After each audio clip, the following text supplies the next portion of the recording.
Welcome, everyone. My name is Frida Nixdorf, and I am joining today from the unceded ancestral homelands of the Nisenan peoples in what is commonly referred to as Grass Valley, California. I am a weaver with the Work That Reconnects network. Thank you for joining us today for our webinars and conversation cafe program, where we are providing a wide range of rich educational and supportive online events for our global Work That Reconnects community.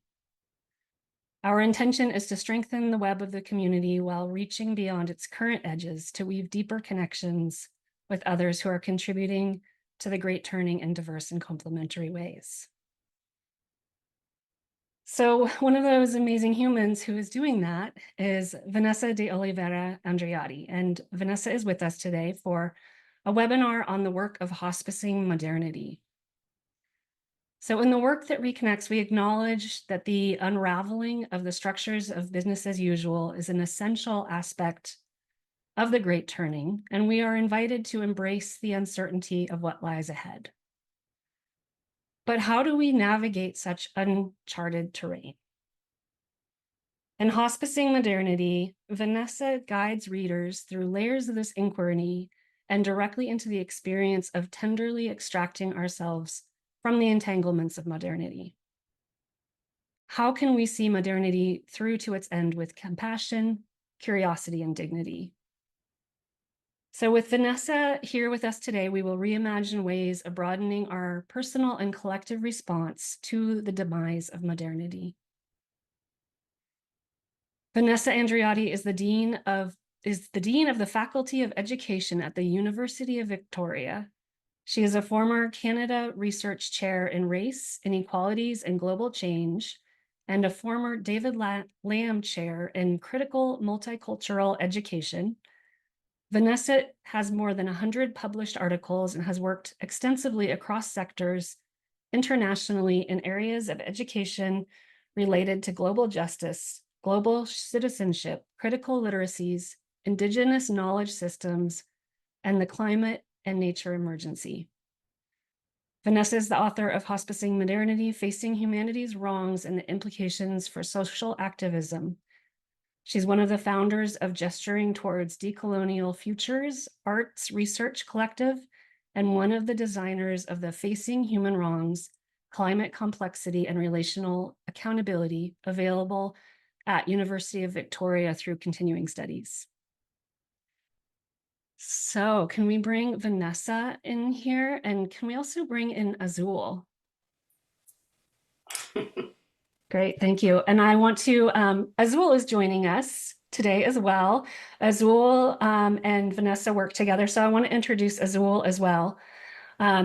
Azul Carolina Duque is a Colombian educator whose pedagogy is guided by her art life practices as a composer, death doula, clown, and performance artist. Her work spins around hospicing systems that are dying within and around us with care and integrity, as well as with attention to the lessons these deaths offer.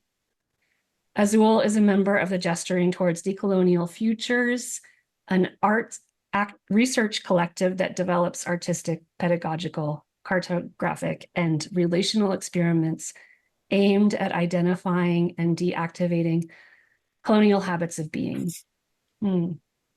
Thank you both for being here. Yeah, Vanessa, I'm wondering if just to start off with, if you would, I've heard you offer your 4 acknowledgements, and to me they feel like invitations as well. So I'm wondering if maybe we could just like pause and drop into that, and if you can offer those acknowledgements here. Sure, thank you.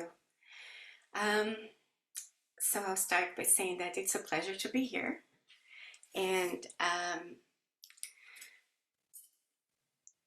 yeah, I'm speaking to you from the unceded ancestral lands of the Songhees and Esquimalt, indigenous peoples. And as an acknowledgement to my body, I am also recovering. So I actually am on medical leave to recover from an infection, and also coming back from a trip to the Amazon. So my body is kind of readjusting to be in this place we call Canada today. And I come from a mixed heritage family of German and Guarani indigenous people. Here in Canada, I identify as a racialized settler. I came married into a Korean Blackfoot family, but the most responsible thing for me to do, honoring the people who are at the front line of indigenous struggles here, is to acknowledge my ancestry, but not claim identity. And in this family, it was a very complicated issue because my dad, he grew up listening to stories from his older brothers of agrarian expansion in Brazil. They were engaged in that. And so agrarian expansion in Brazil is connected to indigenous genocide. So my dad was listening to the stories and which were putting indigenous blood in the family's hands, basically. And he wanted to make a stand about that. And so he decided to marry an indigenous person, who's my mom, who is from the Guarani indigenous groups, but she associates being indigenous with dispossession and scarcity. So she wanted social mobility. So when they met, my dad wanted to enfranchise my mom through genetic whitening, and my mom agreed to the project. But my grandmother, my indigenous grandmother, didn't like that. And that also created problems for the German grandmother. So I was brought into the world in a context of cultures in dissonance, cultures in conflict. Also with the paradox, because my dad wanted to make a stand against injustice while also believing in German cultural superiority. So he wanted to whiten the kids. And being brought up with all these paradoxes just put me in a very interesting position to see all the pain and to hold all the pain from all sides and to have love intertwined with violence. So that really informs what I do. And when I started looking at indigenous groups and indigenous knowledge systems and indigenous wisdom to try to trace back my roots and my disobedience, basically, and my divergence, when I went to the Guarani communities, they taught me this different kind of land acknowledgement. And it takes a day for you to do it because you're actually stopping what you're doing to be with the land and to be with the pain of the land. So we're not going to do the whole thing here. We're going to do just 4 parts of it that kind of summarize what they are trying to do for the whole day. So it's 4 acknowledgements. The first acknowledgement is the acknowledgement of the land as a living entity, not a property or a resource. It is a metabolism that contains us. So in that sense, our bodies are also land. And seeing our bodies as land is a layered process. So if we're thinking about how there is a temporality to this form that we take right now, and that we come from a womb and we go back to the land, that's one way of seeing it. But there's another way too, which says that through vibrational fields, we are also part of the movement that metabolizes things in this metabolism. And in that sense, if there's violence inflicted upon the land, it's violence inflicted in our own bodies. So thinking about, for example, having microplastics in placentas, or about feeling the pain of the land unconsciously and trying to numb to it through consumption, for example. So that is part of the acknowledgement that the land is in our bodies is feeling the distress of the land around us, including other human bodies. So that's the first acknowledgement. The second acknowledgement is the acknowledgement of ancestors. So time is also layered. There is linear time, there's cyclical time, there's other forms of time that we can think about. But if we think about ancestors, not only as those who have come before us, but also those who are coming after us. And not just human beings, but non-human beings as well. We expand this web of relationship, of ancestral relationship. So they talk about the responsibility we have to those who have come before us to honor their lives and their sacrifices, but also, and most importantly, to correct their mistakes. And that's a responsibility that we also have to the ancestors who come after us, because we need to be able to say, the buck stops here, right? I'm not going to continue to intergenerationally reproduce all the traumas or the projections that have been placed upon us. So there's two kinds of responsibility there.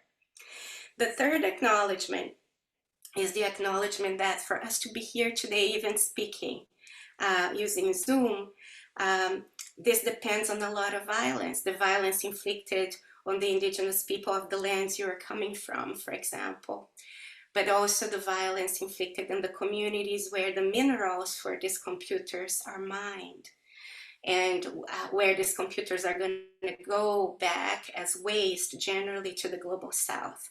So recognizing that the privilege we hold for having this conversation today comes at the expense of the land and of other communities. So this is not about shame or guilt. These are traps. This is about using this complicity, acknowledging this complicity and harm as leverage for accountability and responsibility.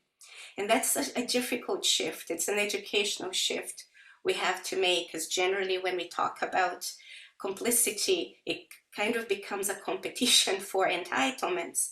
And that's not where we would like to go. We would like to bring it back to the responsibility we have for the whole, for the viability of the whole, for the matter, the mystery, and the motion of the metabolic whole. And the last acknowledgement, which is related to the whole, is that in this planetary metabolism, we are a family. And this family, especially in its human dimension, is very polarized right now. There's a lot of violence stemming from this polarization, and that this polarization actually comes from a deep imposed sense of separation between us and the land, between us and ourselves, between different cultures, between different individuals. And that needs to be healed as the root of the problem. So this separation, like for example, in the Amazon, they talk about an umbilical cord that connects us to the land. And the land in this sense is not necessarily just the planet, it's the whole cosmos. And in this umbilical cord, this is not about identity, human identity or human constructs. It's a visceral, organic connection through both matter and energy to something much bigger or larger than the human temporality.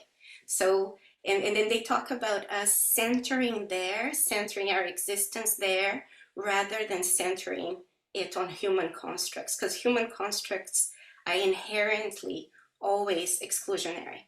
So it's groups, right? And belonging grounded on groups. So the Hunikui people of the Amazon have taught us that identity and belonging are not to be grounded on constructs, but on this umbilical cord we have with the planet. And this umbilical cord also works as an antenna where we receive the message from the land, including the painful messages. And these painful messages are teachers. So we will need to figure out a way of receiving them without drowning in pain, in anger, or in frustration or despair. So the kind of the reconfiguring of our nervous system or in our psychological infrastructure is what's necessary for us to be able to metabolize the pain. In our research collective, we call it also, because it's important to bring a little bit of the ludic, the playfulness, we call it the shit. The shit that needs to be composted, both the metaphorical shit and the literal shit. So we need a composting party, because we also have to find joy in doing the composting. So most of the work of our collective has been about expanding our capacity to sit with difficult things and painful things without feeling overwhelmed, without feeling immobilized, without feeling demanding quick fixes or to be rescued from the discomfort of the pain. So the idea is to be able to be present to the shit, to face the shit, and have the stomach to do that without throwing up, without throwing a tantrum, or without throwing in the towel. So to wrap up this land acknowledgement, this long-winded acknowledgement, I would like to invite you to sit with a few questions that I'm gonna just present to you. And then I'll ask you to take a minute to connect your bodies to everything that's moving inside your lungs, the blood running in your veins, your digestive system working with millions of bacteria to keep you alive. And then to, after a minute, to put one word that comes out of the invitation to sit with these questions and with this acknowledgement, to put one word in the chat. So the questions are this. Question number 1, what if you knew in your bones, not just in your head, that in 5 or 10 years or less, what is comfortable and familiar today is no longer going to be viable, because we have crossed 7 out of 9 of the non-planetary boundaries. That wider social and ecological collapse is on our doorstep. Second question is, what if we could respond to this with emotional sobriety, relational maturity, intellectual discernment, and intergenerational and interspecies responsibility? What would we be doing then? And the last question is, what would people born today, 30 years from now, look back and say that what we did was helpful to them? So I can repeat the questions because they're big questions. And then I'll ask you to take a minute and then put one word, or one, you can rebel and put a sentence in the chat. So first question, what if you knew in your bones, not just in your head, in your bones, in your flesh, in your whole being, that what's familiar, convenient, and comfortable today will no longer be viable because we have crossed 7 out of 9 of the non-planetary boundaries. And a growth-based economy cannot work in a finite planet. We have already crossed the tipping point. And therefore, wider social and ecological collapse is at our doorstep. Second question, what if we could respond from a place of emotional sobriety, relational maturity, intellectual discernment, and intergenerational and interspecies responsibility? And this question actually carries the assumption that our educational systems and our socializations within modernity do not go in that direction. We would have to redirect ourselves intentionally. And last question is, what would people born today, 30 years from now, look back and say that what we did was helpful?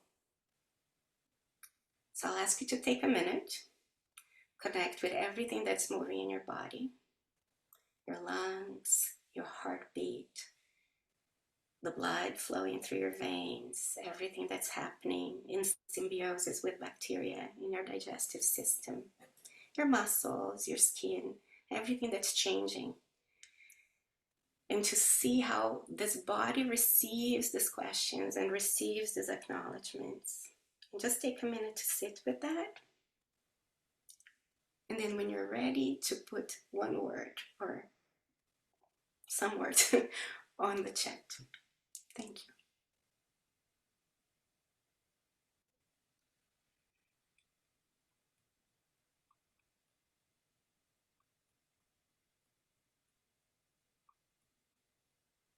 And I just want to read some of these out loud and invite you to take some time with them. Soil and seeds, relief, thrilling, surrender, overwhelm, shock, longing, working on ecological sanitation, humility, beloved community, engage, gather together, awe, different, acts of love, curiosity, mutual aid, relief, attend with maturity, acting with deep love, fear, then relief, elderhood, dirt, soil, befriending, compost in a deeper relationship, gathering and nurturing, build new cultures of care, focused, listening. Yeah, liminality, transformation, floating in the arms of a water current.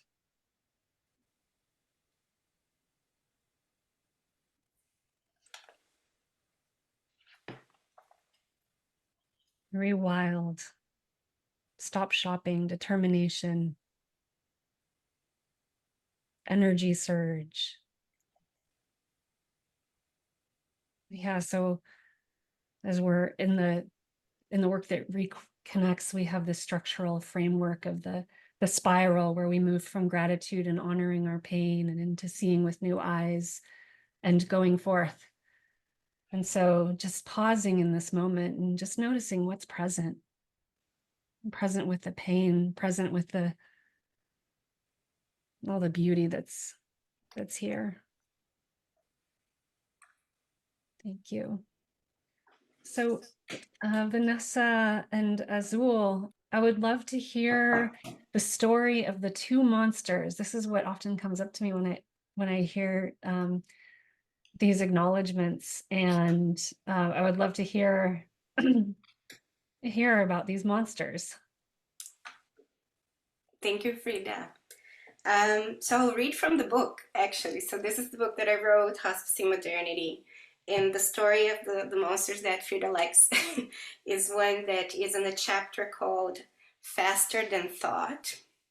And he talks about how modernity casts a spell on us to see the world in a specific way. So the story is part of a project that was going on in New Zealand, Aotearoa, New Zealand, in around from 2006 to 2010, where we were creating a methodology of inquiry with children. And we were doing the stories with children who were pre-literacy. And here I'm gonna have to, just put a caveat on it, because when we talk about literacy and education, we only talk about words, right? Alphabetic literacy.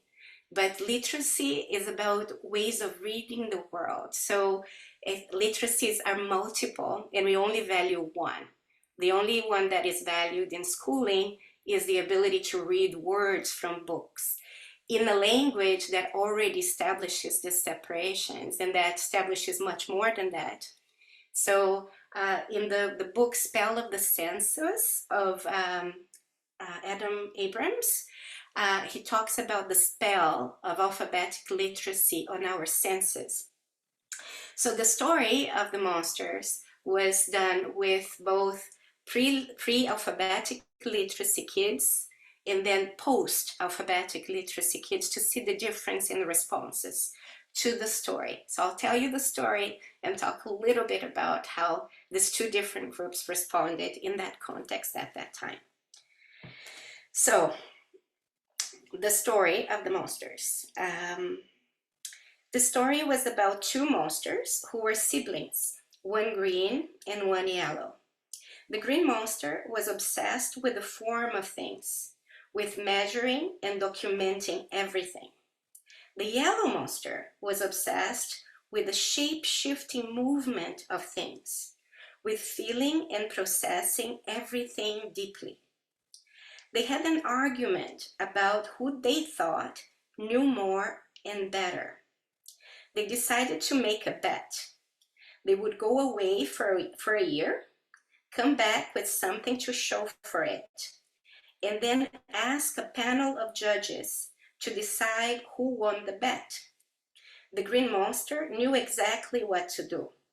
It would find a spot, fence it, measure and label everything, from the small grain of sand to the tallest tree, and document all this in the most accurate book. The yellow monster knew exactly what to do.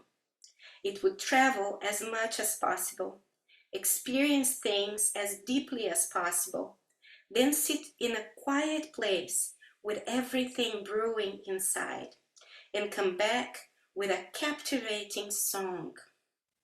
A year passed, and the two monsters met again to decide who knew more and better. One had an accurate book, the other had a captivating song. So at this point of the story, there's a pause, and children are invited to act as a panel of judges. So before I continue with reading, I would like you to pause and think about the parts of you who would need to judge the monsters as well, and see what voices come up if you're identifying more with the green monster or the yellow monster, or with both. Just a pause, and I'll continue. The children were told that before any judgment, we had to develop and exercise discernment. We needed to have a conversation about the perceptions and thoughts that guided our decisions, where they came from, where they seemed to be going, and what important thoughts could be absent from the conversation. The children were then invited to formulate questions that could help us think together in this way.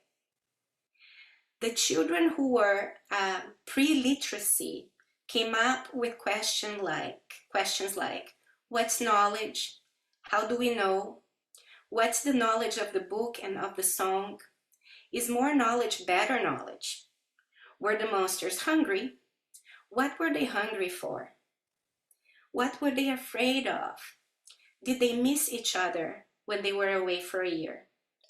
Please note that these questions coming from 5-year-old children illustrate wonder, plurality, and signs of both rational and relational rigor. It's also important to note that the point of the inquiry was not the adjudication of the knowledge contest in the story per se. The story was being used not as a point of arrival, but as an invitation for movement. The children were being initiated into a practice of inquiry where they did not focus on the form of the story, but on its motion. This practice is about touching the known, the unknown, and the unknowable.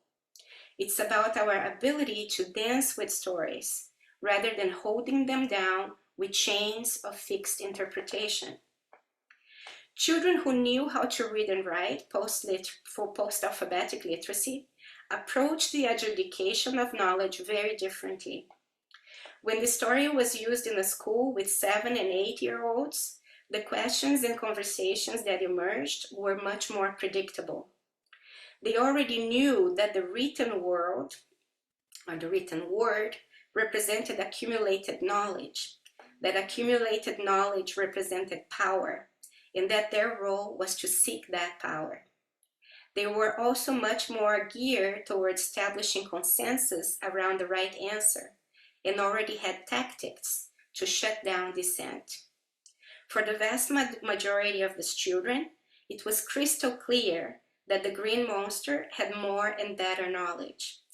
Even the judgment in the story was perceived as ridiculous. We could not possibly compare the value of the knowledge of a whole accurate book with a silly song. The yellow monster obviously knew nothing, or at least nothing of value. A non-white child who had recently emigrated from Nepal dared to ask if only those who can read books had knowledge. The response from the rest of the group was a categorical yes. He asked again, "Do you think 4-year-olds know nothing because they cannot read and write?" Yes. "Do you think a grandfather who is 83 knows nothing because he cannot read and write?" Yes. This is an example of how modernity works in formal schooling and what it can do. Without any of us noticing it, it robs us of relational rigor. So I'll stop here and invite you to an exercise. Azul is actually going to invite you to an exercise to relate differently to the yellow and the green monster. So I'll pass it to Azul. Thank you, Vanessa. So, I really love this story. I haven't heard it in a while. Thank you for bringing it back. So, those of us socialized within modernity are told to think of ourselves as a cohesive being that has a singular opinion about whatever happens, whatever stimulus happens in our lives. And following that narrow understanding of the self, we would perhaps relate with this story saying, oh, I am much more like the yellow monster, or I am much more like the green monster. But for this exercise, I would like you to perhaps diffract your sense of self, that is, tap into the multiplicity of your sense of self and sense into the green monsters in yourself, right? This is the invitation that the entirety of the universe is already entangled with who you are. And so we carry in ourselves those things that we wish not to identify with as much as the things that we wish to identify with, and everything in between and beyond. So I am going to play a song, and I would love for you to listen to the song through the green monster inside of yourself, through the green monster that you carry, that we all carry.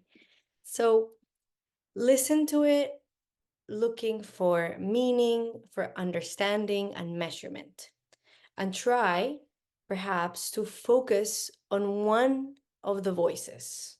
One of the voices. Try to reduce your focus and attention to one of them. And this is an experiment, so relate to it with curiosity and perhaps some playfulness. So I'm gonna play the song. And if I could get a thumbs up when you start listening to the song, so I know it's working. And then we'll just jump right into it. Okay, green monsters ready?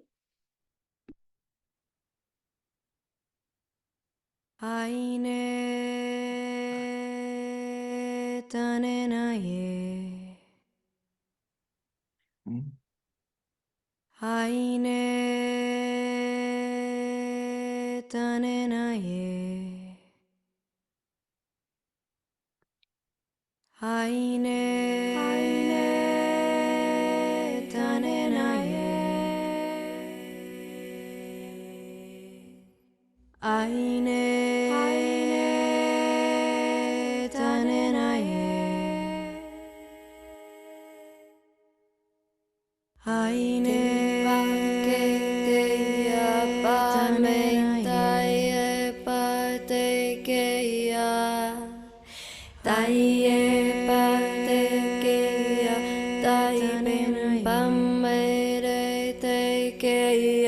Pante taie ke te peia taie papaire te teira paire ken kaire saire mbera ka tane na ye pele cantara maia etaika eta pena karamaya etaika eta pena karamaya aine tane na ye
Stay here in the resonant silence. Don't go anywhere.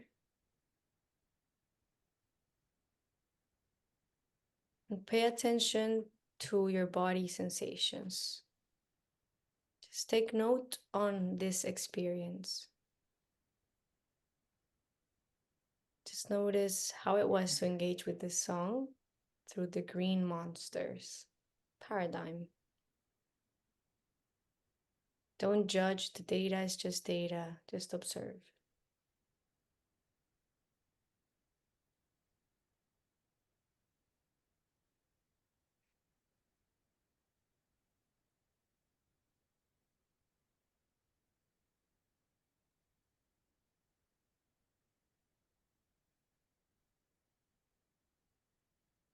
Okay. So now I'm going to invite you to the second part of this exercise, of this experiment. And I would like to invite you, if you can, to stand up. You can also do it sitting down if that's more comfortable to you. What we're going to do is just simple exercises to tap into our bodies, into the listening quality that our bodies have. So we'll start by standing up and just moving your body gently. Maybe you want to shake your legs a bit or your arms if you've been sitting down. And you're going to start by rubbing your hands together and create heat, create energy between your hands. And once they're warm, I want to invite you to put your hands on top of your eyes and close your eyes. And in this darkness, there's energy coming from your hands. You're going to open your eyes and receive that energy of darkness. And now gently, you can open your hands and look again at where we are with these new eyes. And now I want to invite you to put your feet on the ground, hip lengths apart. So the way we can measure that is if we put two fists in between our feet, that's hips lengths apart, or if it feels natural and organic, you can do that. Make sure your knees are bent and not locked. Make sure your hips are also loose. Think about your hip bones as if they were two buoys that are floating in the ocean, just gently.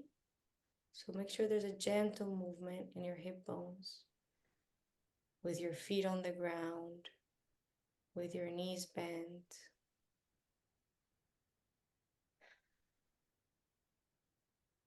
And now I want to invite you to tap into this ancient technology of vibration that mothers have used for their babies in across every culture, almost every culture that we know of, which is the technology of humming. Humming is where your lips are together, your teeth are apart, and you're producing vibration. So I invite you to, you don't have to mute yourself, but you can if you want to. And just start humming. And as you're humming, pay attention to how your feet are rooted, how your knees are unlocked, how your hips are receiving the vibration that is being created. And just start humming it. If any melody wants to come, let it come. But the attention here is on the vibration, the vibratory nature of this exercise.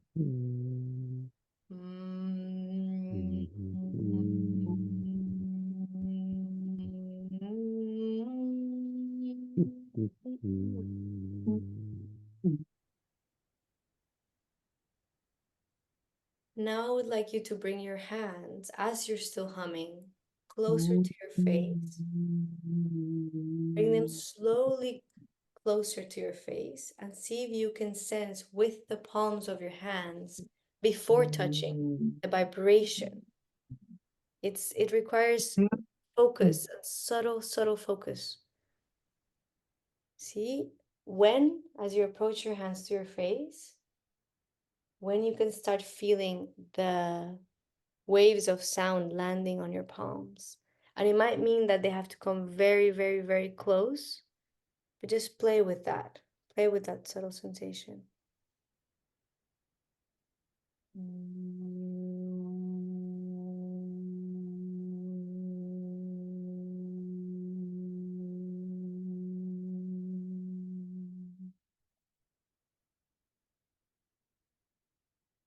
And now I want to invite you to touch very gently your face and keep humming. And bring all your embodied attention to how the waves, the frequency of sound is traveling through your hand, through your bones, down your arm, and into your whole skeleton. Because it is actually our bones that do the listening in our body. They shake. And then they order the water molecules in our blood and in our body. And they ripple into the body. And so with this attention, I would like to invite the yellow monsters in you to engage with this song. So this song both as a living being that you're encountering, and I want to invite you to listen with your bones this time.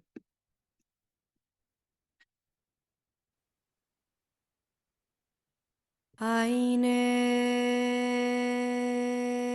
tanenaye. And if the song wants to move you, Aine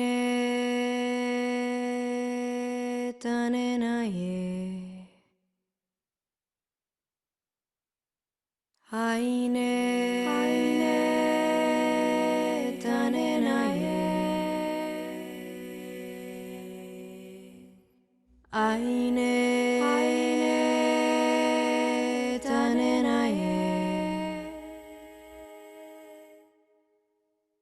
Aine paketeya pamentaye patekeya.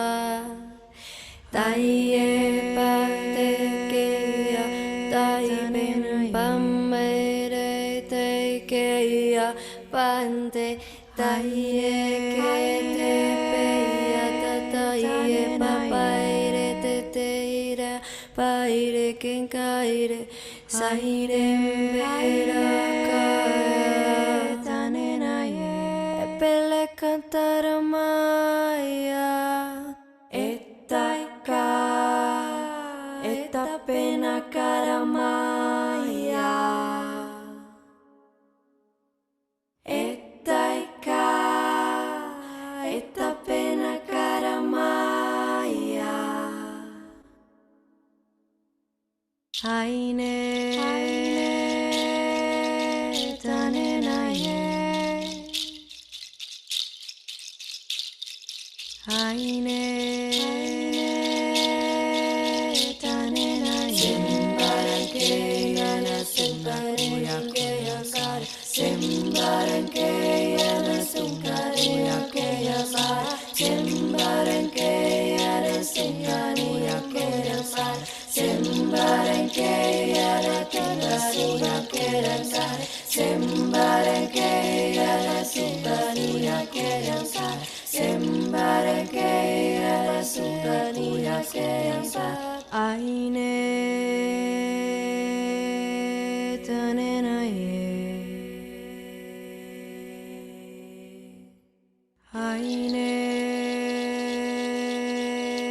Tane na ye, yane yane,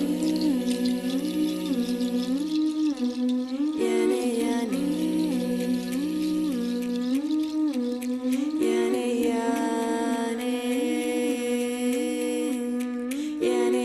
yane, yane yane, yane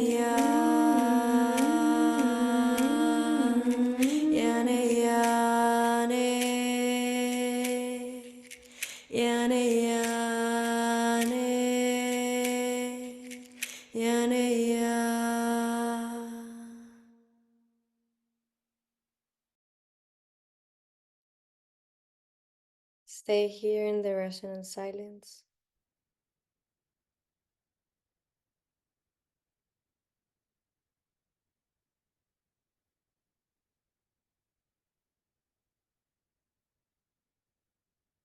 And do the same exercise of tracking your embodied sensations, just as a curious observer of your body, of yourself, of what is happening in the body now.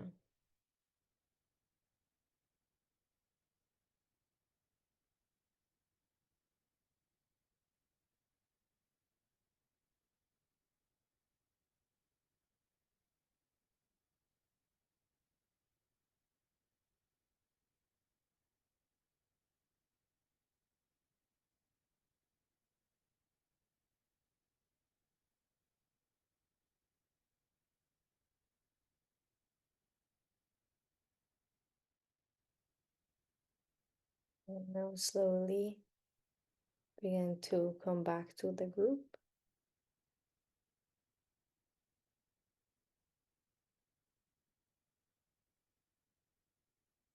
Come back here to the 2D screen. So the exercise we just did is kind of a sneak peek to a tool that we use in the collective that is called the bus within us. And it's a psychoanalytical distancing tool, a non-Western psychoanalytical distancing tool to observe how the different parts of ourselves react, feel, think, and relate to stimulus that we get from the world around us and the world inside of us. So I'm going to pass it to Vanessa to speak about the bus. Thank you, Azul. The bus. So in modernity, if we think about education, the education that we receive really conditions the side of our nervous system that is focused on language as a logic, right? As describing the world to predict, to control. So it's very much focused on certainty, control, and prediction.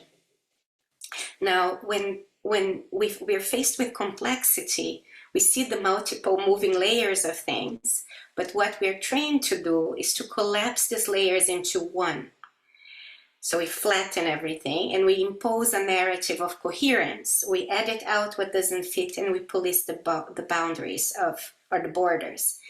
And in a world of exponential complexity, this becomes a pressure cooker thing. So the more you try to impose that coherence, the more pressure you're going to feel and more anxiety. In the same way, we're taught to see ourselves in a single way. That's the Cartesian idea, that we are self-transparent, we have one idea, one identity, one identity, one opinion, and that we have to keep that linear. So we're not taught how to hold the complexity within ourselves and all the paradoxes and contradictions that we carry. We are taught to again impose this narrative of coherence. So in order to invite us to hold space for the complexity within ourselves, we have in our research collective developed this methodology of the bus, which is called the bus within us. So the bus within us gives us a vocabulary to talk about movement within ourselves. So invite people to see themselves as a bus with a driver, passengers at the front of the bus that they know very well, passengers in the middle who they hear from occasionally, and passengers at the back who could be hiding from them. Now, if you can't see the bus, that's no problem. If you want to identify with another image, as long as the image has three things, it's okay. So the image needs to have plurality, movement, and dissonance.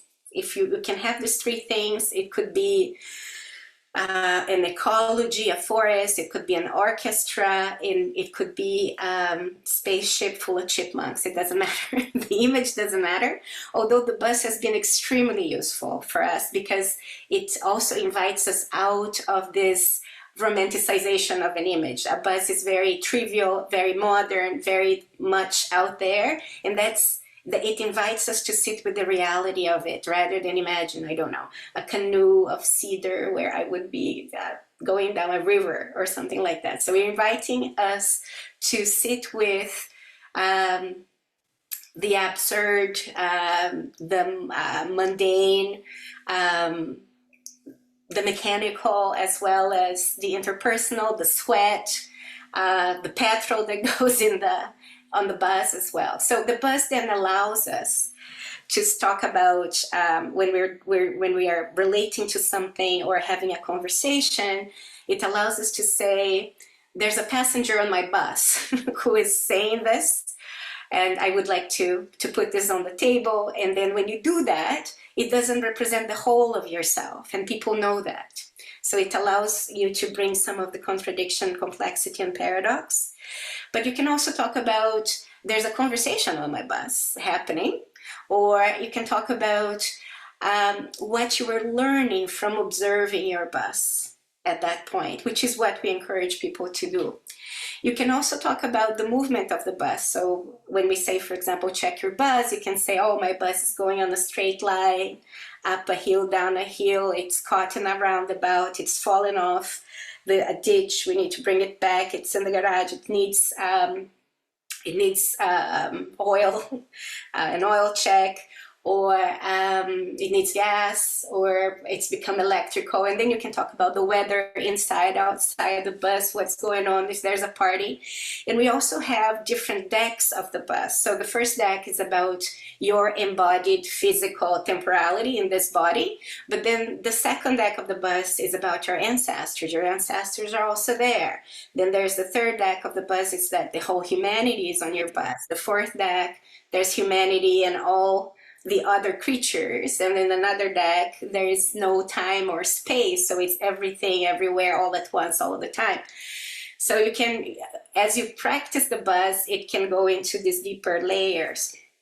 But generally, the basics of the bus is that you are invited to listen to a stimulus, something that Azul is going to bring to us, but I think we will need a bio break before that. So Azul will tell a story. You're going to be invited to observe what's happening in the first deck of your bus with that story. And then you're going to be in breakout rooms talking about the different conversations that are happening on your bus, or what you're learning from these conversations with each other. So we're going to be debriefing with each other. But before we do that, so I will repeat the instructions. Is to try to imagine yourself as a bus with different passengers at the front who you know very well, passengers in the middle who you hear occasionally from, and passengers at the back who you don't know very well and who might be hiding from you. And to hold space for all these passengers without judgment, right? With the kind of compassion, holding compassion in one hand and accountability in the other hand. So you're going to try to hold space, holding compassion and accountability together, so that if there are toddlers there, if there are passengers who are fighting with each other, you can be that grounding elder who can also accept without endorsement what's going on, necessarily endorsing what's going on, but hold space for that. And this is because if we can't hold space for our own complexity, there's no chance we're going to be able to hold space for the complexity around us. And this holding space is extremely necessary because of collective pain. Collective pain is complex and needs to be moved, and it needs to be moved collectively. And if we can't hold space for complexity, either you're going to turn away from it, or you're going to be too over-identified with it, and then you drown in the sadness, frustration, pain, despair that it also evokes, right? So it's important to create that psychological infrastructure and to have your nervous system calibrated to hold space for what's presenting, for what's presenting to you at any point in time, and for you to be able to do the most responsible thing within reach at that point. So it's self-regulation, co-regulation, and meta-regulation, also involving the land in this process. But before we go to the story that Azul is gonna tell you, it's the story about a house that modernity built. We're going to have a 5-minute, I think, bio break, because it's already past the first hour. So I will invite you to go and refuel your bus, paying attention to the embodied material elements of this metaphor as well, and so that you're ready to receive the story. So Frida, is that okay that we have 5 minutes? Yeah, that's fine. We'll come back at 9 minutes after. Okay, so I'll repeat. I'll invite Azul to share a story with you, and I'll invite you to observe what's happening on your bus as you hear the story. Okay, so I'll jump right in. I'm going to tell you a story, which in the collective we also call this a social cartography. And so this social cartography, it's called The House that Modernity Built. Okay, so I want to give you a quick disclaimer about social cartographies, and that is that social cartographies are not meant to be maps that describe the terrain, but they're rather navigational tools. So this story is not meant to be an exact description of reality. So it's not meant to be descriptive or prescriptive. It's also not supposed to tell you what to do, but instead is a tool that allows us to perhaps see things in ways that we hadn't seen them before, and that creates movement in your bus. So in some ways, this story is a container to have difficult conversations. It's a surface with which we can apply the bus and then move through it in that way. So this is the house that modernity built. I'm going to go through each one of these, but I just wanted to show you first what we're going to go through. So in the first slide of the house, you see a house here that is growing, and it's almost bigger than the planet that is holding it. And so we say that it's exceeding the limits of the planet. As Vanessa mentioned earlier, we have already passed 7 of the 9 known planetary boundaries. And so this house is sustained by the floor of separability, this floor right here. And this floor is the illusion of separation between humans and nature. This idea that nature is outside of us, and it's something that is not connected with our bodies. This is the fundamental illusion that sustains the house in the first place. The indigenous researchers that are partners with our collective, they tell us that this illusion of separation creates a fracture in our sense of identity. And this fracture then creates a sense of insecurity that then we try to placate with consumption and accumulation. And that is the consumption of everything, not only of stuff, but consumptions of relationships, consumption of knowledge, of status, of power, of experiences, of places, of time, of even of our own selves. So this floor of separation, the floor of separability, sustains the house. And then there's is the foundation of the house. And then there's 2 carrying walls. The wall of universal reason, which is here on the left, which is this story that where there's a single story of development, progress, and a single story of civilization. So it is the idea that there's only one specific way of knowing that is legitimate. And we saw it with the story of the green monster. One of the biggest violences that this wall imposes onto the world and on reality is that it tells us that there's only this one way of knowing. So there's only one epistemology, one way of knowing that is legitimate, and it deems all other ways of knowing as illegitimate, and therefore it deems all those other communities, human and non-human communities, as less valuable, and so imposes a hierarchy of value. And this often can then be the basis for genocide and ecocide. This belief that there is no knowledge, no value in these communities, whether it is entire peoples or whether it is entire ecosystems. Then we have the wall of the nation state. And we in modernity are trained to believe that this wall is there to protect people. But when we look at the history of modern nation state, at the foundation is the protection of property. So, for example, critical race theory has analyzed and found that historically, when groups of people are granted rights, for example, civil rights, those are only granted when they converge with the interest of private property. But when these interests don't converge, private property is often protected. And then we have the roof of global capital. So this roof has changed throughout history, and it can look different in different places. But a shift that we've seen historically for this roof is that before in industrial capitalism, we had more clear I guess folks that were responsible for harm that is created due to this global capital. For example, it was easy to pinpoint who is the owner of a particular factory or a particular industry or a particular corporation. As industrial capitalism moved into shareholder capitalism, that responsibility got diffused into shareholders, and then the responsibility is to create profit for shareholders. And now in algorithmic capitalism, which is the era in which we live and breathe today, that responsibility and that accountability is even harder to track and even harder to pinpoint, because it is big data, automation, AI, and algorithms that dictate the flow of decisions, that make calculations of what is valuable and what isn't.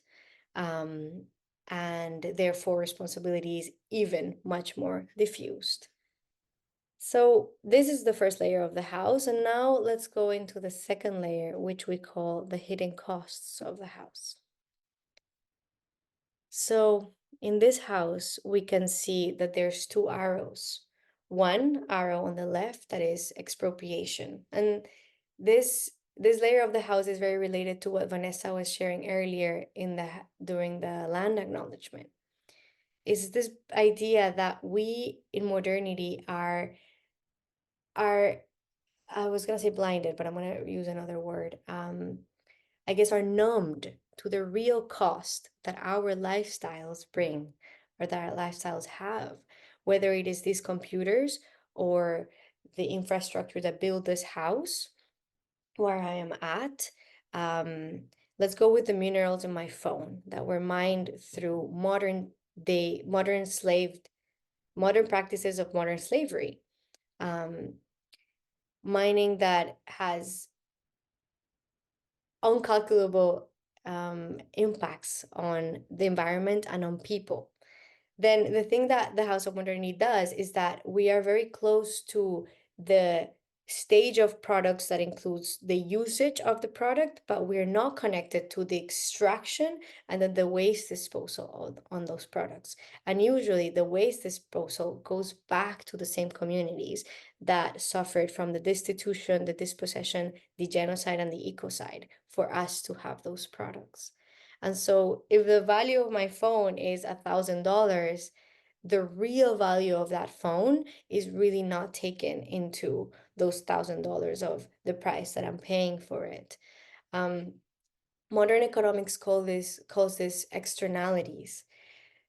And yes, this is a way to see it, but under a paradigm where we're all entangled and there's no separation, there's nothing external to me. So it's the idea of externalities, of this is externalized elsewhere, has a different layer of it's violence imposed on land, and our bodies are land. And so we're also connected to that violence. We're both complicit, but we're also part of that metabolism that is where violence is inflicted. And so now I'm gonna walk us through another layer of the house, which is the floors of the house. And this one will show up in the middle. And so this slide of the house is drawing from the terms from political geography, global north and global south, which many of you perhaps have heard. Um, before people used to call it third world or first world, and these are derogatory terms that we don't use anymore, or developing and developed. And there's a movement to call them the global north and global south. And so this slide is kind of drawing from that, but diffracting the metaphor a bit more.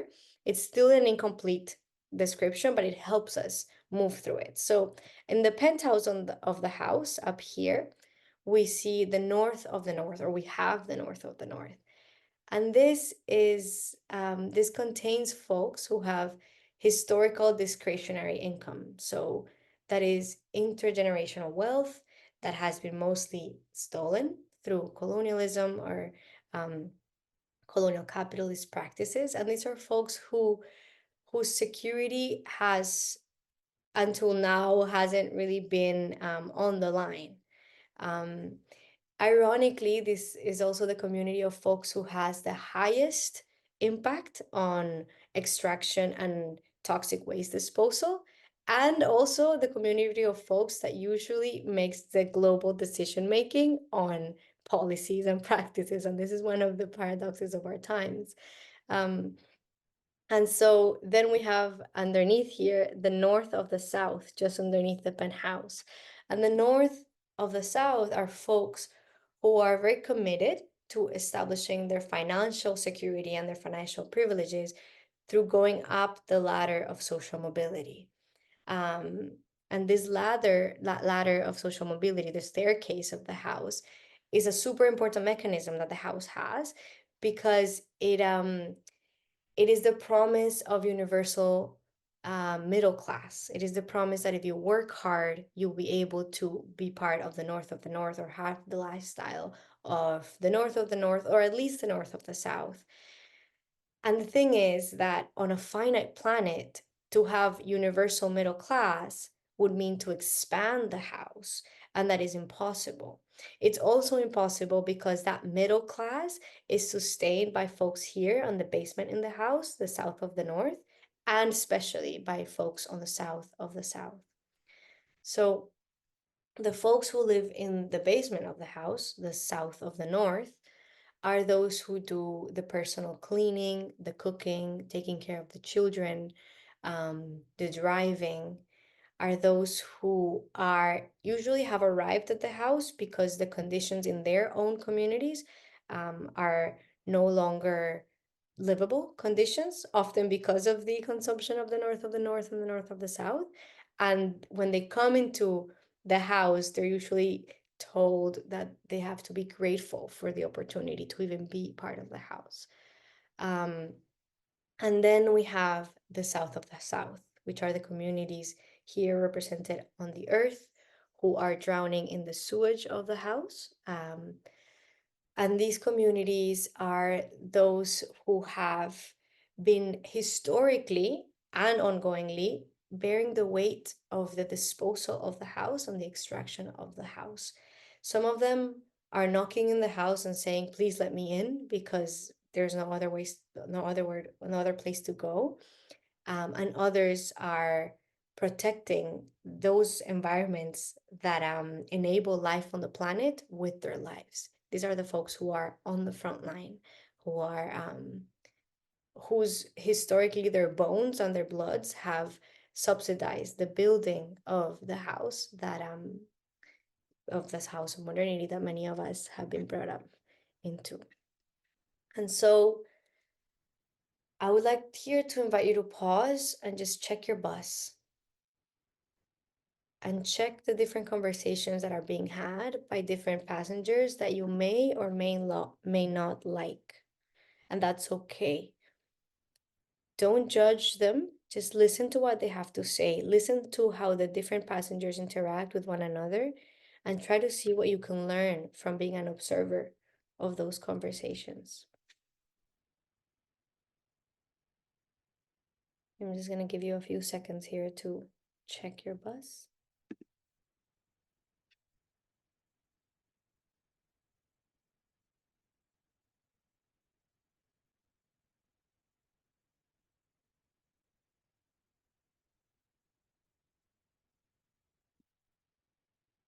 Now we're going to continue with this last slide of the first row of the house, which is where we see that the house has structural damage. So on the top of the house, there's pressure coming down the house from climate change, from economic instability, from the cancellation of rights, precarity, and populism. And then within the house is cracking. And we can see that through the mental health epidemic mental health epidemic that we are going through. And then on the planet, we see violent conflict, mass forced migration, and many other crises that are happening. And so here we refer to the poly crisis, the meta crisis, and the perma crisis. So the poly crisis refers to this idea that there's several crises going on and they are connected to one another or they exacerbate one another. And then the meta crisis tells us that there are deeper underlying factors that are creating and sustaining those crises. And in the collective, we frame it as the disease of separability being one of the meta underlying layers for the current meta crisis that we're experiencing. And so we are left with this question: what do we do? The house is collapsing and has been for a while, but now it is inevitable to see. And so what do we do? Do we fix? Do we expand? Do we build another house? Do we live without the house? Or do we find more planets to build this house in? And so to these questions, your different passengers might be reacting in different ways. And I want to bring attention to the psychoaffective layer of the house. So the house creates a series of, or has wired our neurophysiology to work in a particular way. And Vanessa was speaking earlier about how we have to train our nervous systems to be able to hold the complexity, the volatility, and the ambiguity of our times in a different way, because the ways that we've been trained under are no longer serving us. In fact, they never were, but now it is very, very difficult to deny. And so I'm going to show you these three layers of the house, which are the psychoaffective layers of the house. And here, let me make it a little bigger. No, that doesn't make it bigger. It makes it the same. Okay, so here we see how the house has created a series of fears. And then these fears crystallize or solidify into compensatory desires. And then these desires crystallize or, I like to think about us crystallize into perceived entitlements. So for example, we have the fear of scarcity. The house harnesses these fears of scarcity, which then with time are experienced as compensatory desires, for example, of accumulation. And then they become the perceived entitlement of ownership. And we have that for several different layers. For example, the house creates a fear of emptiness and therefore a desire for meaning or meaningfulness that then is experienced as an entitlement for affirmation or for power and fulfillment. Or I'll just do the last one, which is the house creates a fear of incompetence. I'm here in the last one, which then becomes a desire for mastery and an entitlement for authority. So a lot of this is rooted in this illusion of separation. You know what? Remember how earlier I was talking about the illusion of separation that creates a fracture in our sense of identity, which leaves us feeling insecure and vulnerable.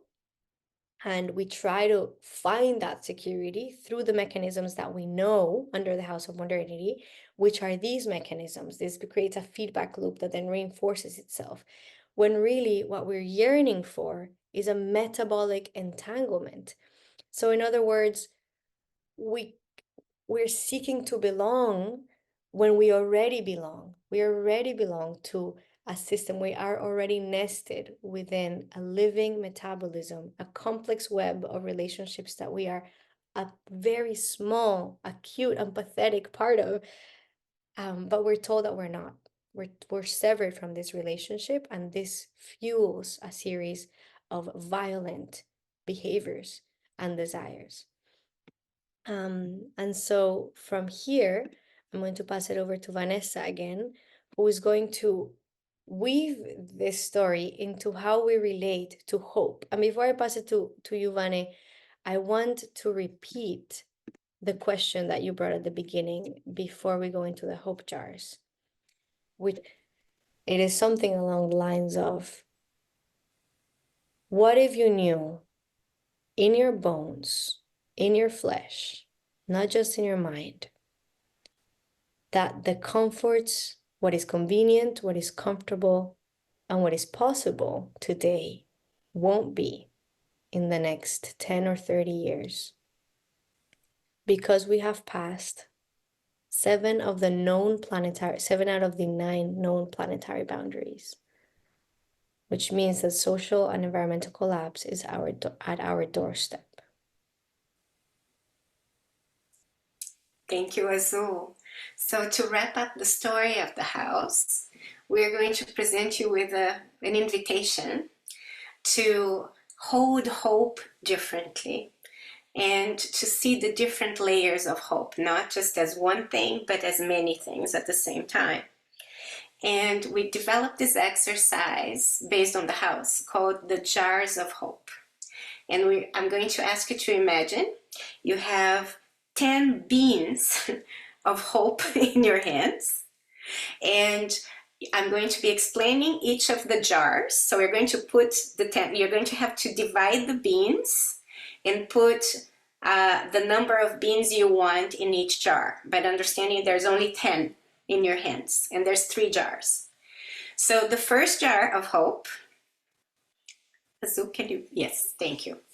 The first jar of hope is the jar of hope in the continuity of the current systems, the comforts and conveniences of the current system. So it represents the hope that a miracle solution will emerge to solve the climate and ecological crisis, allowing the current systems to continue indefinitely. So allowing for growth-based economies to continue in a finite planet.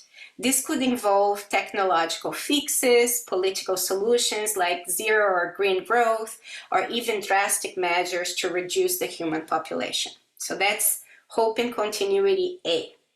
Then there's B, hope in consensual change. It symbolizes the hope that we can achieve consensus and collective action to implement alternatives like degrowth or donut economics, reversing the current destructive trajectory in time to create a sustainable future. And C is hope in composting harm.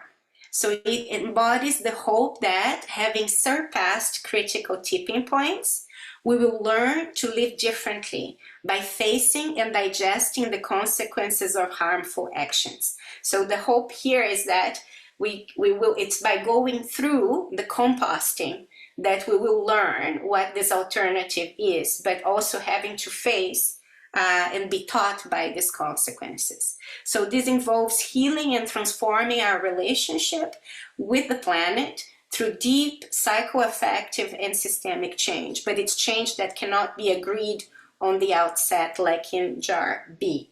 So what I'm going to ask you to do is to look at the beans that you have in your hands, check your buzz, and then check how many beans, if you only have 10, would go in each jar. And there could be other jars as well. We're going just to bracket that and focus on the jars that are just in front of us.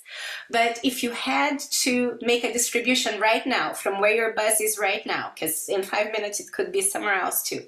We change all the time with the passengers. So from right now, where would you put your beans? And then on the chat, once you have decided, you have 2 minutes to decide, then I will ask you to put something like this. So if you put 2 beans in A, 2 beans in B, and then 6 beans in C, 1, 2, 3, 4, 5, 6, you would have this. And we will see what happens on the chat. So you have to put the beans that go in A, they are represented by 2 A's. Then dash to represent another jar, how many beans go in B. Dash to represent the jar C, how many beans go in C. So I'll give you 2 minutes and then we'll see what happens. And I'll take myself out of the showcase, the spotlight, so that you can see the jars bigger. Do we do this as if we hope? Do you do this in whatever way you're holding hope or not hope? But it's an investment that some of your passengers may have in A, B, or C. And it's dynamic because this changes as well in terms of how we interact with one another. It's not a fixed thing.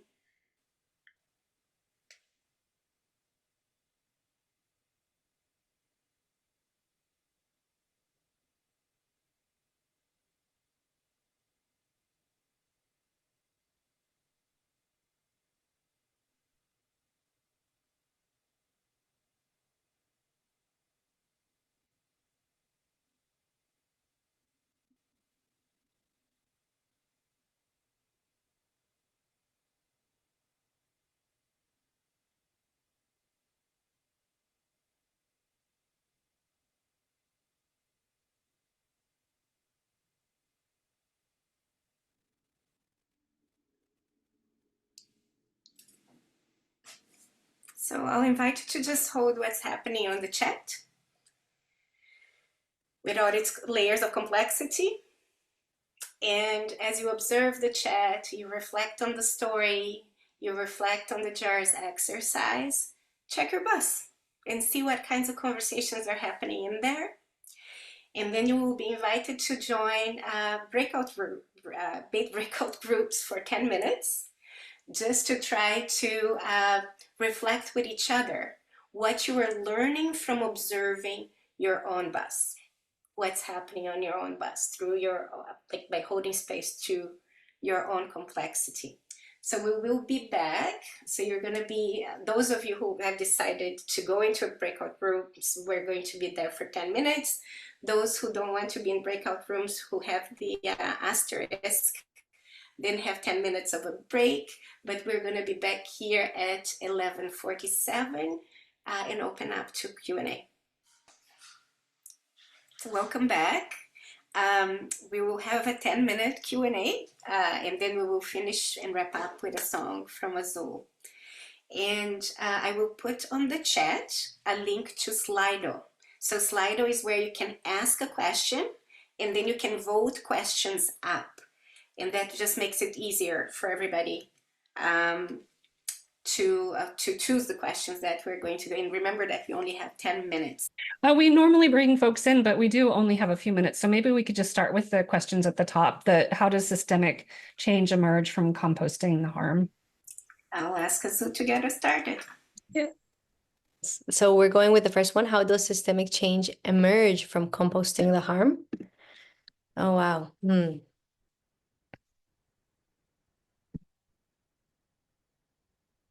There's of course many ways to tackle every question. The one that is coming to me is speaking about the violence of teleological thinking. And so teleological refers to telos as in a screen, logical. So let me backtrack. So when a lot of us think about systemic change, we think about it through a colonized imagination and a colonized way of thinking, a colonized way of feeling, and a colonized way of relating, whether we are aware of it or not, because in many ways, modernity is faster than thought. And so what we're able to imagine as alternative systems is usually the different version of the same thing, or a house that has different colored walls, or perhaps the same house of modernity, but we got rid of the ladder of social mobility and we put a round table where people sit. It's still the structure of the house. And so in the collective, we say that we're not facing an informational problem, but rather that we're facing a problem in the ways in which we think, we feel, and we relate. And so when we talk about composting harm, it's a lot of it is a psychoaffective biophysical composting that has to happen in the internalized ways in which we have normalized violence towards ourselves and each other, which at the end of the day, we are ourselves and each other at the same time.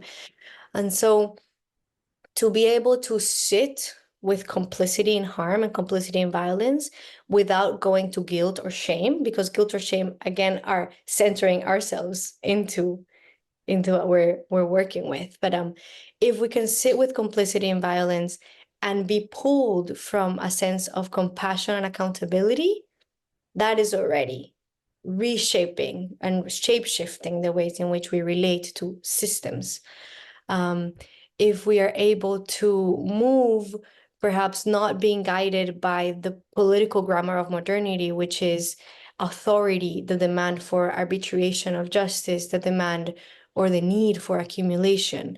When these are not the drivers, when these fears and these entitlements are not the drivers of not only our thinking, but almost especially our feeling and our relating. And when I say relating, I put my hand in my gut, our relating, then we open space for systemic change to come through us, not from us. Through us, as in the land birthing something that we are more like midwives to, as opposed to projecting what is coming with or suffocating what is coming with our colonial and very narrow understandings of reality and of change. That's my guess. Thank you, Azul. I think the only thing I would compliment.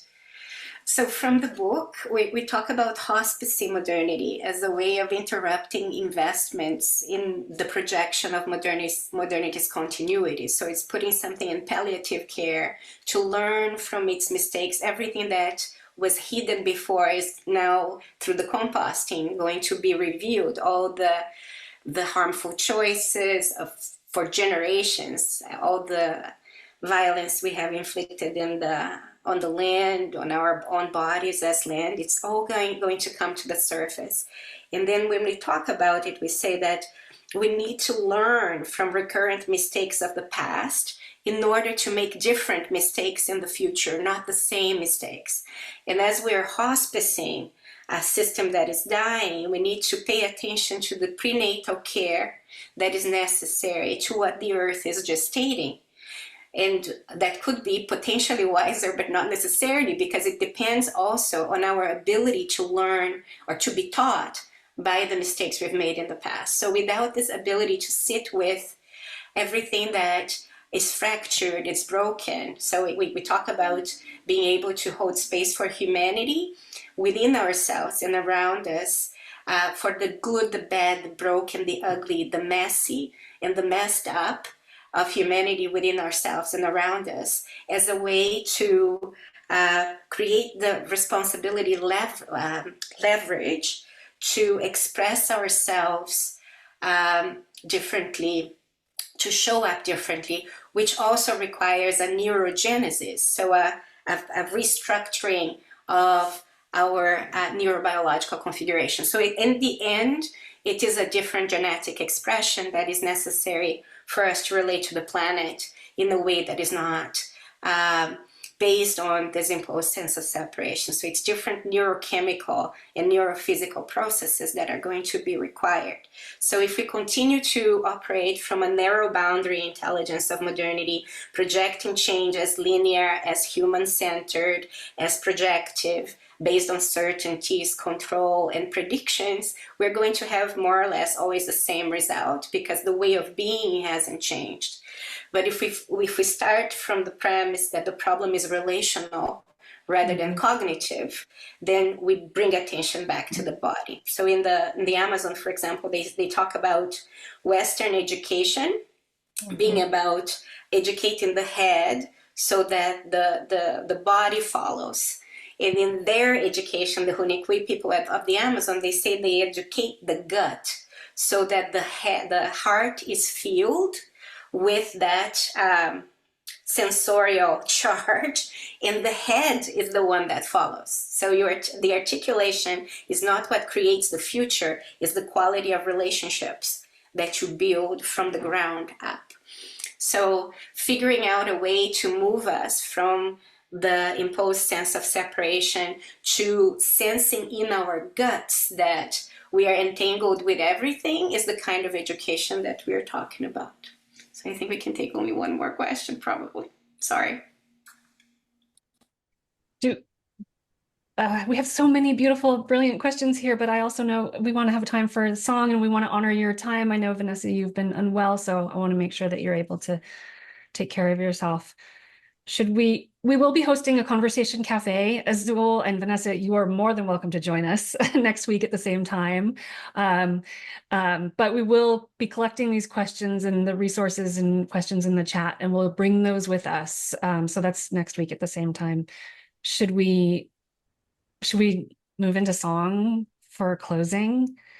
And maybe, Azul, can you also say something about the song that you sang previously? Because I know we'll be including that as well, but I know people want to know.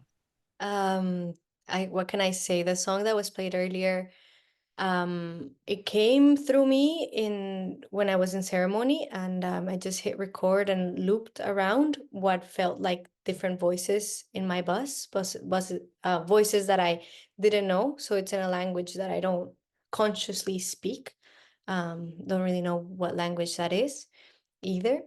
And the only instruments in that song are my voice and some seeds that I had near me. The song is not out yet, so there's no other place to listen to it but this recording yet. But this song that you already heard, one that I will share right now, and a few other songs will be shared soon. We don't know when exactly. But yeah, I don't know what to tell you about where you can find them, but we'll figure that out and we'll share them with the world when the time is right. The thing is that these songs are alive and they have their own time. So they're the ones deciding when to come out. And that is a very difficult thing to listen to with all the noise of the music industry and the other industries that want to consume the songs in a particular way. So yeah, as an artist, I'm trying to sense into how to listen to what the songs want and need to do. So I'll just share another song with you all, just to close. Let me just bring my guitar. This one will be a live version, and it's a song in Spanish. And what I'll do is I'll share the translations in English. And I think once the song is done, I'll invite all of us to stay in the resonant silence of the song for a few seconds, and then we can just say goodbye and close the call. Can you hear that?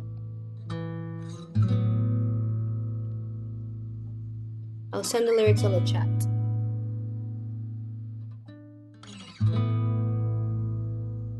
Un cuerpo inmenso con huesos rotos, y entre el silencio notó un cuerpo inmenso con huesos rotos,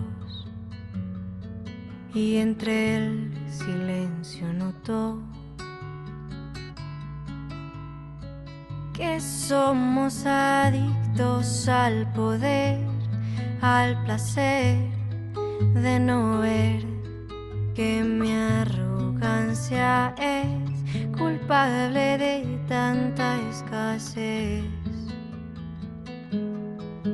Para curar la herida hay que llorar el llanto de un mundo que se quema, de un mundo que no llena. Para sanar la herida que muy dentro ya arde, hay que mover el canto, hay que querernos tanto. No es la derecha ni la izquierda, el fondo está en la raíz, en las manos que tejen y sanan, las que siembran el maíz. Y el plátano, el café, la yuca, la papa, la resiliencia, la familia, el cuidado, las aguas, los vientos y las sangres.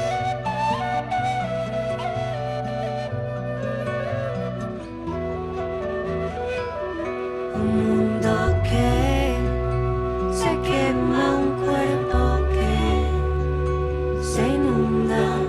Hay que llorar el llanto, hay que querernos tanto, hay que mover el canto, hay que querernos tanto.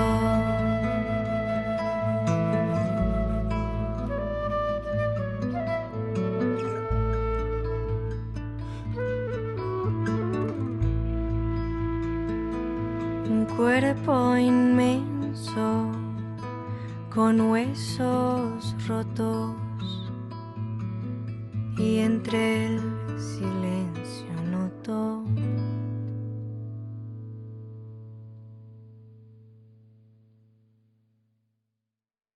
Thank you everybody for being here and sharing this time together today. You can say goodbye. Oh, there's someone wants to come. Yes, Encore. more. Wow. Sorry. I wish we had another hour. I know that some of you have to leave, and you're welcome to leave. And we have some more information to share too about upcoming events. We have a conversation cafe next week to follow up. We'll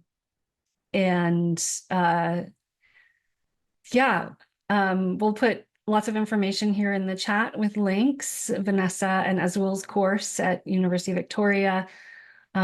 We have a webinar coming up on November 9th, The Most Compelling Story with Rivera Sun, which is going to be beautiful as well.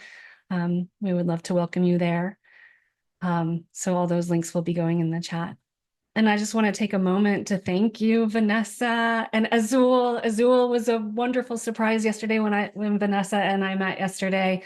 Vanessa invited Azul to join us, so I'll be sharing information about Azul too in the follow-up. So thank you both so much for joining us, joining this community, and maybe you can, Vanessa and Azul, maybe just take a moment to unmute, and if you have something to say, and then maybe after that we can all unmute and offer our cacophonous farewell to each other. So thank you for holding space with us. I put the video of a performance of Azul of the last song in the chat. This one, it has been recorded before. So thank you, and I wish you the very best in your journey, and I hope our paths cross again soon. Azul. Yeah, nothing else to add. Thank you so much for listening and being generous with your attention and your presence. Thank you. Ciao. Yeah, so everyone, if you want to. Thank you. Thank you so much. Bye. Thank you very much. Thank you so much. Thank you.